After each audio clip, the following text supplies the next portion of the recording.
War is peace. It's one of the slogans of the party, an oppressive government from George Orwell's dystopian novel 1984.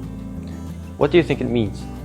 It's so simple, yet so paradoxical and ironic. In Part 2, Chapter 9, the true meaning of this slogan is revealed. War is simply an idea that keeps the truth hidden in the government in power. Whether there is an actual war or not doesn't matter, because the idea alone creates a perceived peace. The concept of perpetual war is a tool of control, a way to keep people in fear, and a way to stop human progress. But this isn't just a dystopian fiction. Around the world, nations spend billions preparing for wars they claim will bring peace, wars that could be avoided entirely.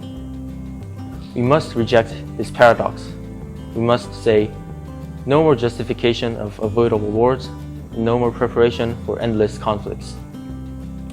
They tell us we need weapons to protect ourselves. They tell us we need arms to secure peace. But what has this brought us? Lies and tension. Nations justify militarization by citing threats from their adversaries. My own country, South Korea, continues to develop defensive weapons to quote-unquote prepare for a war with North Korea. From a civilian's view, this only escalates conflict. And I say to our government, don't overshadow peace negotiations. You are simply scared of being unprepared. But you know what? They think the same too. This must stop. Stop building fear. Stop building tension and stop building war. Because the truth is, there doesn't have to be a war. We may be divided right now, but we share the same history, the same culture, the same pain. We are one nation. They tell us that they need our support to keep the North Korean aggressors away, and they demand taxation. Do you know what our money goes into? Statistics Korea says our government spent nearly 60 trillion won. Do you know what our money goes into? Statistics Korea says our government spent nearly 60 trillion won on the military last year. That's roughly 2.5% of our GDP. And South Korea is going through a major housing shortage crisis despite a devastating birth rate of 0.72. That amount of money could house the homeless, feed the hungry, heal the sick.